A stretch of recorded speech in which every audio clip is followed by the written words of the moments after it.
여러분 상계동 서울 상계동 슈바이처라고 불리는 분을 아십니까?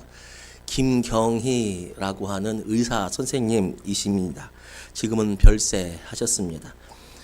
그 김경희 선생님께서는 보육원 아이들을 치료해 주고 무위탁 노인들과 몸이 불편한 사람들이 이용할 수 있도록 심부름 서비스를 제공하고 가정 환경이 어려운 청소년들을 위한 장학 사업도 진행했던 우리나라의 어른입니다. 어른.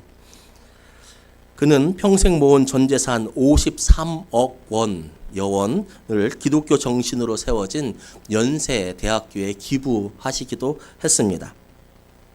여러 가지 선행으로 대통령상, 연세의학대상, 봉사상 등 많은 봉사상을 받았고 또 수상했습니다.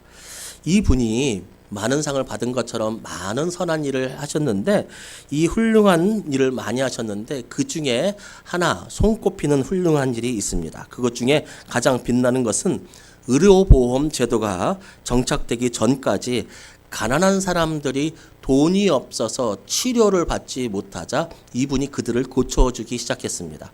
그리고 그들에게 치료비를 받습니다. 얼마 받았을까요? 치료비 얼마? 모든 사람들에게 동일하게 1,000원씩 치료비를 받았습니다. 1,000만 원이 나와도 1,000원 받고 900원이 나와도 1,000만 원, 900원 나올 일은 없죠. 1,000원은 왜 받았을까요?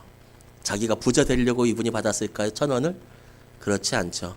치료받는 사람들 자존심을 지켜주기 위해서 모든 사람들에게 똑같이 1,000원씩 치료를 받고 치료해 주었습니다. 그의 1,000원짜리 치료비가 우리의 가슴을 울리는 것은 지금은 우리나라 의료보험이 세계 최고라고 해요. 지금도 그렇게 잘 돼 있는 의료보험이 있는 나라인 우리도 지금도 돈이 없어서 치료를 받지 못하는 사람들이 지금도 존재하기 때문에 그렇습니다. 그런 현실이 있기 때문에 1,000원의 치료비를 받고 그 사람들을 치료해주는 그의 마음에 우리가 감동합니다.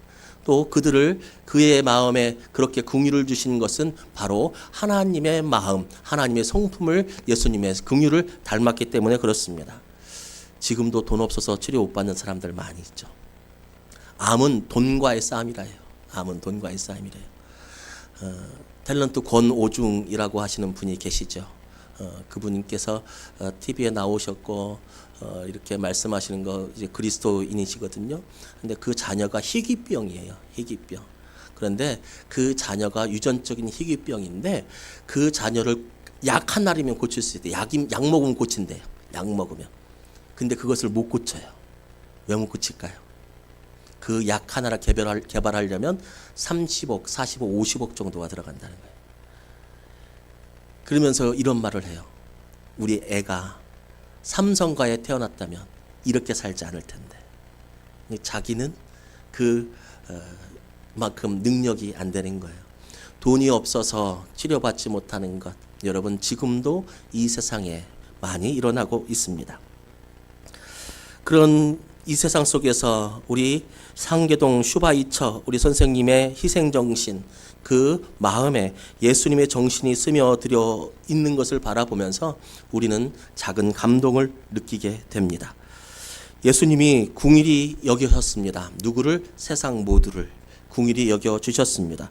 훌륭하고 잘난 사람들에게만 관심을 주는 것이 아니라 약하고 연약하고 넘어지고 병든 그리고 초라한 사람들에게까지도 예수님은 관심을 주셨고 그들을 불쌍히 여겨주셨습니다. 궁일이 여겨주셨습니다. 어느 노 탤런트가 몇 년 전이에요. 벌써 10년 넘은 것 같아요. 10년 넘은 것 같은데요. 아침마당인가 그런 TV에서 나와서 노 탤런트 여자분이 말씀하시는 걸 들었는데 뭐라고 하시냐면 어느 순간 남녀 사이가 부부 사이가 굉장히 진득해지면 깊어지면 그의 뒷모습을 보면 짠하다는 거예요. 안쓰럽다는 거예요. 그래서 본인이 생각할 때 사랑의 가장 깊은 것은 안쓰러움이 아닐까라고 라고 생각한다는 거예요. 그 말에 저도 참 동감이 됐습니다. 여러분, 궁휼은 그냥 단순히 불쌍히 여겨주는 것을 의미하지 않습니다. 그 사람의 존재가 안쓰럽고 그 사람이 정말 애틋한 그 존재로 여겨질 때 궁휼이라고 하는 단어를 사용하죠. 예수님께서는 우리를 궁휼히 여겨주셨습니다. 강한 사람들에게 세상 사람들의 시선이 갈 때 예수님은 연약한 사람들을 궁휼히 여겨주십니다. 하나님은 이스라엘이 노예로서 이집트에 애굽에 살 때도 이스라엘 백성들을 궁휼히 여겨주셨고 그들을 광야로 이끌어내셔서 광야에서 살게 하셨을 때 그때에 이스라엘 백성이 불순종했을 때도 죄를 지었을 때에도 하나님은 이스라엘 백성들을 궁휼히 여겨주셨습니다. 축복의 땅, 가나안 땅 마련해서 거기에서 살도록 내어주셨는데 거기에서 우상 숭배할 때도 우리 하나님은 이스라엘 백성들을 궁휼히 여겨주셨습니다. 하나님은 늘 우리를 궁휼히 여겨주십니다. 우리가 잘할 때뿐만 아니라 우리가 하나님을 떠날 때도 하나님 우리를 안타깝게 궁휼히 여겨주십니다. 하나님의 이 궁휼 때문에 이스라엘 백성은 멸망 중에서도 다시 살아날 수 있었고 이 하나님의 이 궁휼 때문에 하나님과 끊어졌던 온 세상이 죄 때문에 하나님께 나아갈 수 없었던 온 세상이 하나님과 직접적으로 교제할 수 있게 되었습니다. 내가 기도할 때 하나님이 내 기도를 들어주는 존재가 됐다는 거예요. 무엇 때문에? 하나님이 우리를 궁휼히 여겨주셨기 때문에. 궁휼히. 오늘 말씀에서도 예수님은 사람들을 궁휼히 여겨주십니다. 36절 말씀을 보니까 무리를 보시고 불쌍히 여기셨다라고 나오고 있습니다. 왜 불쌍히 여기셨을까? 왜 불쌍히 여기신다고 이렇게 말씀하실까? 그것은 36절에 나오듯이 그 사람들이 고생하고 기진했기 때문입니다.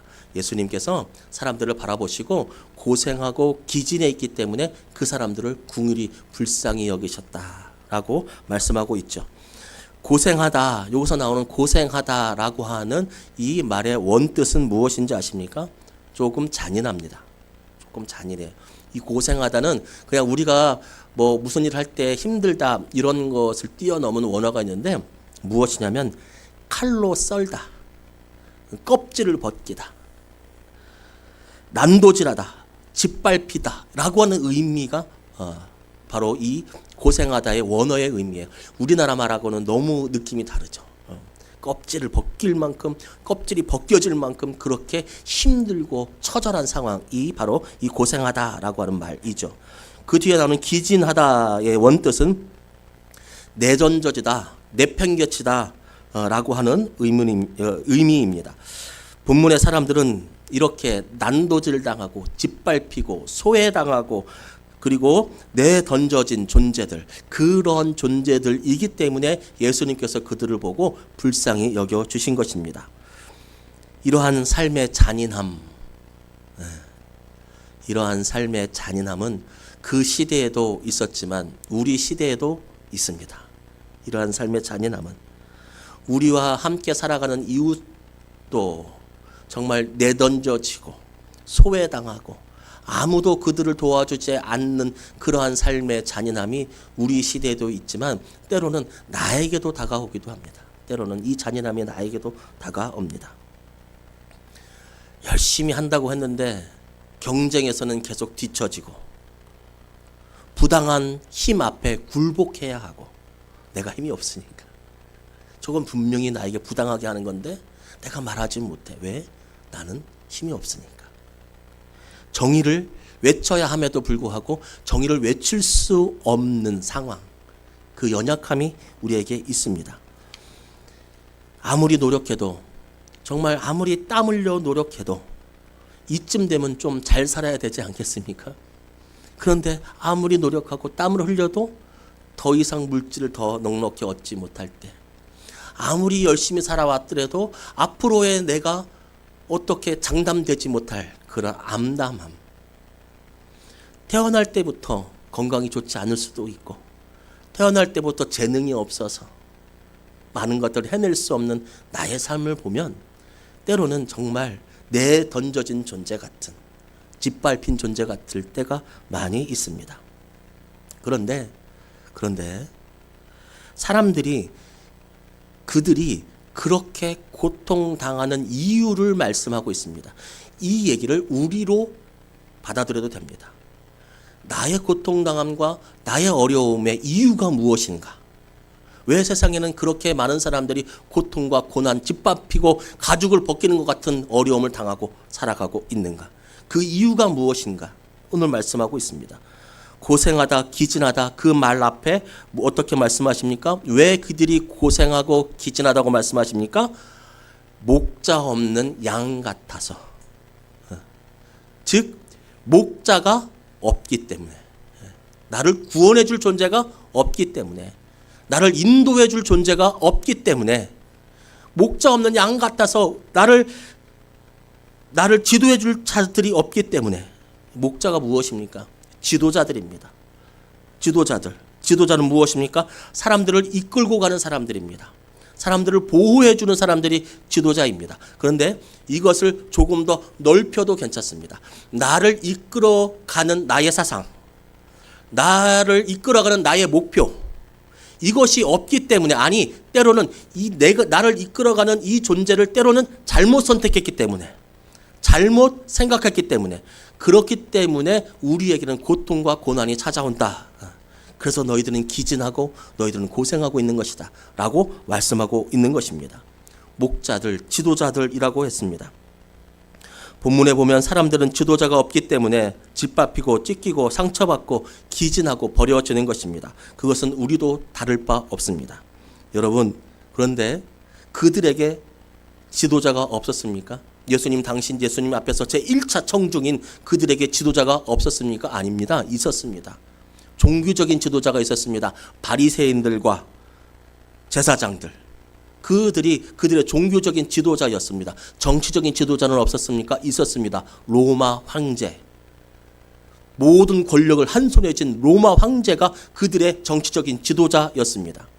그러나 그들이 진정한 능력이 있고 선한 지도자가 아니었기에 사람들은 고통당하고 있는 것이다. 예수님은 그렇게 말씀하고 있는 것입니다.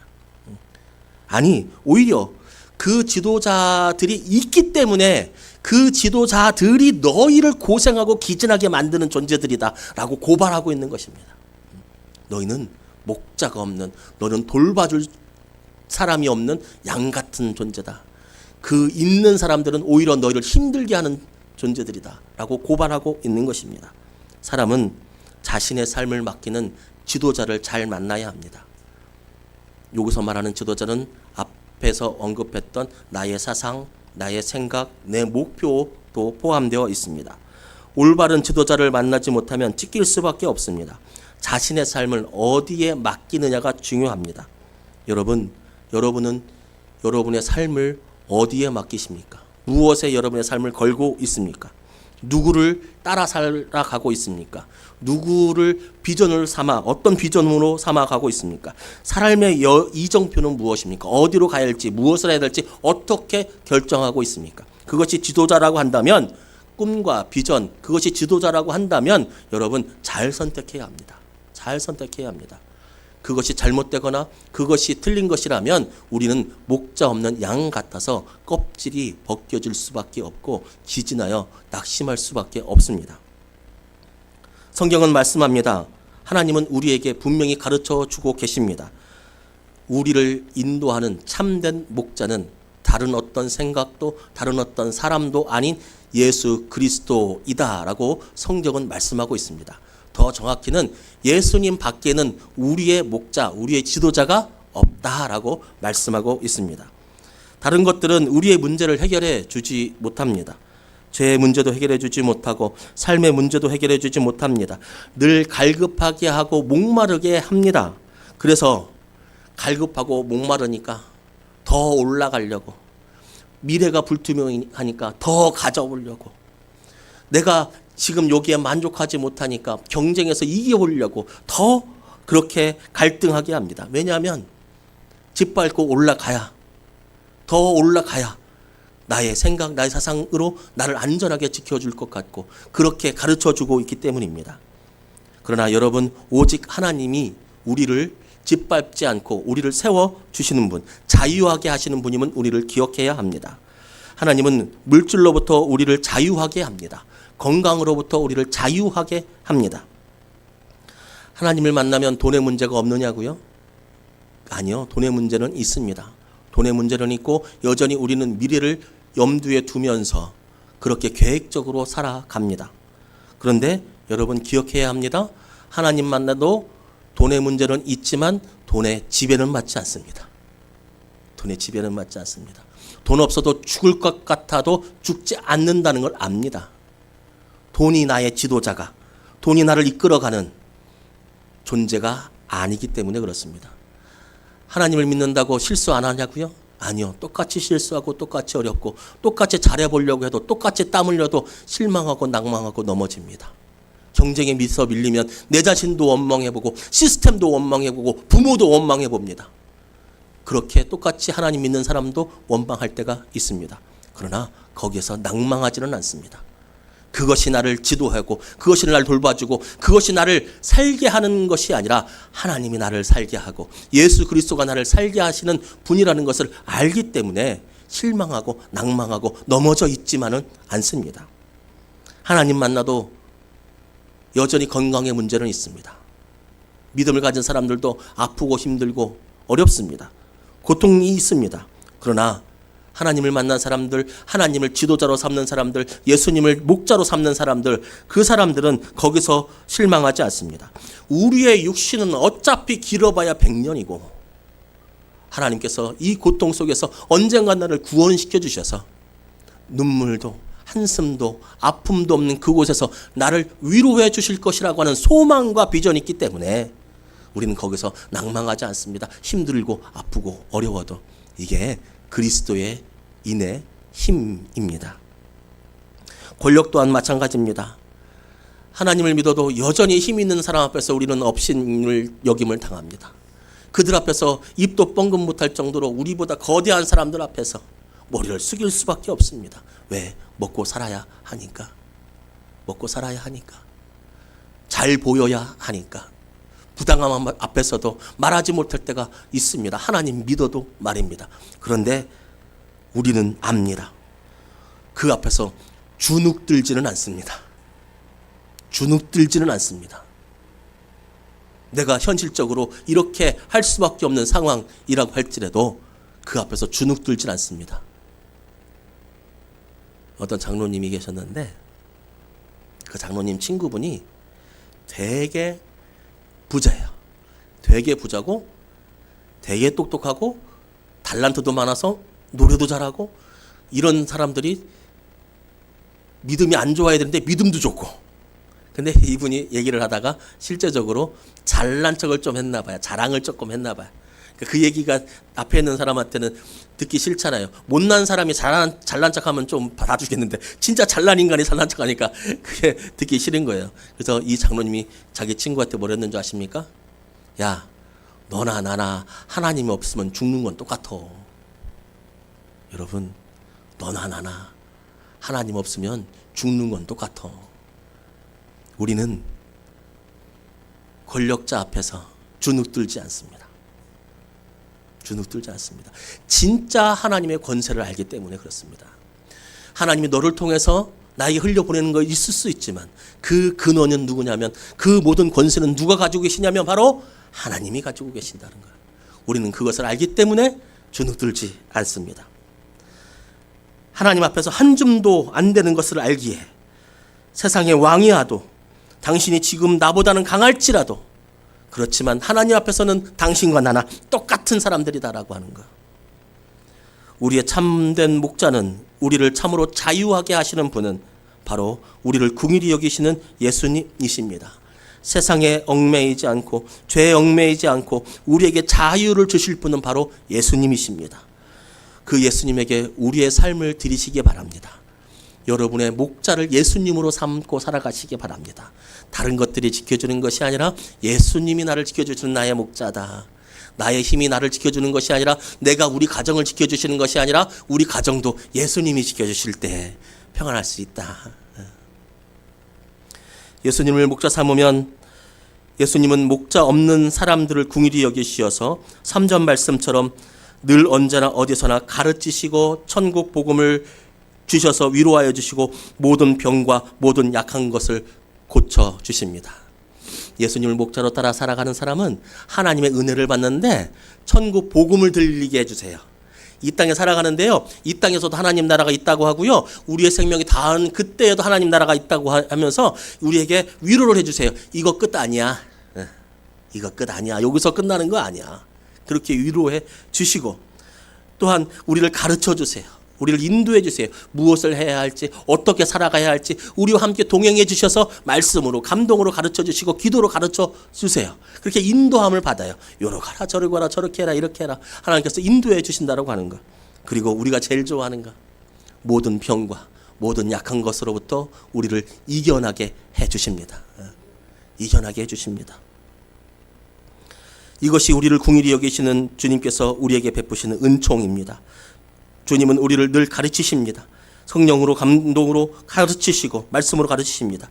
그 말씀을 힘입고 여러분의 인생의 방향을 예수 따라가는 것에 그렇게 초점을 맞추고 있기를 바랍니다. 천국 복음을 우리에게 선포해 주신다고 했습니다. 이것은 믿지 않는 사람들이 아니라 바로 우리 믿는 사람들의 이야기이기도 합니다. 나의 정체성을 찾게 해주십니다. 나는 천국 백성이다 라고 하는 정체성. 우리의 연약한 것을, 우리의 병든 것을 고쳐주십니다. 없어지게도 하시고, 어려움이 있어요. 물질적인 건강적 어려움이 있어요. 없어지게도 하시고, 넘어가게도 하시고, 돌아갈 수 있는 지혜를 주시기도 하고, 그것을 잘 살펴보니 내가 감당하면서 가는 것이 나에게 유익이다라고 하면서 인내할 수 있는 힘도 주시고. 약한 것이 너무나 많은 시대입니다. 병으로, 경제적으로 너무나 어려운 시대입니다. 한국 교회가 그 어느 때보다 많은 비난과 비판을 받고 있는 때입니다. 어제 저녁에 퇴근하는데 교회 문 앞에 이제 나오고 차에 들어가는데 저 들으라고 한 소리 같아요. 저 들으라고. 막 뭐라고 하는데 교회를 보더니 교회 망했네. 젊은이들 3명이 지나가면서 교회 망했네. 뭐 전도하는, 넘어가는 척하면서 막 해서 교회도 나오니까 제가 뭐 왔다 갔다 하니까 교회 망했네 이러더라고요. 젊은 애들 3명이. 어찌나 화가 나든지. 안 망했는데.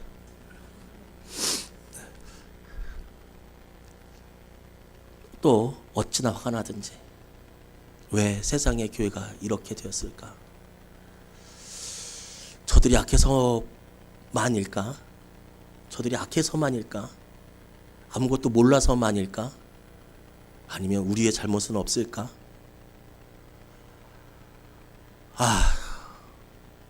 뉴스 보기가 싫습니다. 뉴스 보기가 싫습니다. 여러분, 불법은 안 되는 겁니다. 여러분, 불법은 안 되는 겁니다. 기독교는 혐오와 배제가 아닙니다.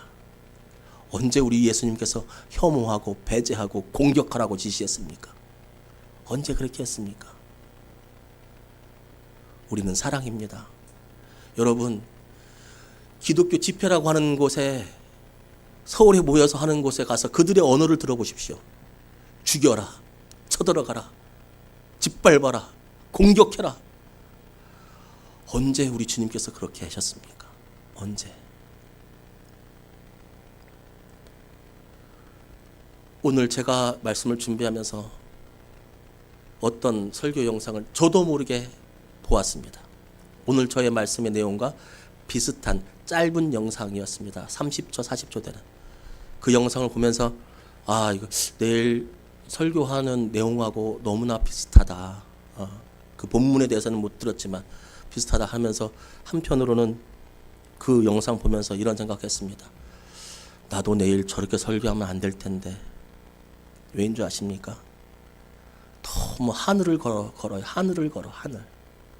현실은 나는 모르겠다 하고 너무 하늘을 걸어요. 세상 사람들은 세상이 큰일 났다고, 우리나라가 망해간다고, 어렵다고, 세상 사람들은 저게 기독교라고, 저게 개독교라고 그렇게 손가락질하고 있는데 하늘만 걷고 있어요. 하늘만. 나는 저렇게 설교하면 안 되겠다. 여러분, 불법은 안 됩니다. 불법은 안 됩니다. 전쟁과 억압과 착취는 안 됩니다. 힘 있는 사람들이 힘 없는 사람들 안 됩니다. 우리 기독교 반성도 해야 하지만 부디 여러분들에게는 그런 분들이 없기를 바랍니다. 공격하라, 죽여라, 쳐들어가라, 물리쳐라, 끌어내려라. 하나님 꼼짝 마라. 나한테 죽는다. 여러분, 그거 기독교 아닙니다. 귀하고 복되신 여러분, 여러분의 인생의 목자를 하나님으로, 예수님으로 설정하며 그렇게 예수님 따라 가시기 바랍니다. 그렇게 살아갈 때 우리 기독교는 다시 한번 일어날 수 있게 될 것입니다. 더 섬기시고 더 웃으시고, 그리고 낭망한 일 앞에서 절망하지 마시고 기도로 승리하시는, 다시 한번 하나님께서 은혜 주셔서 우리 한국교회 망하지 않았다라는 것을 보여줄 수 있는 그 시작점이 우리 비례영광교회가 되기를, 여러분 개인이 되기를 주님의 이름으로 축복합니다.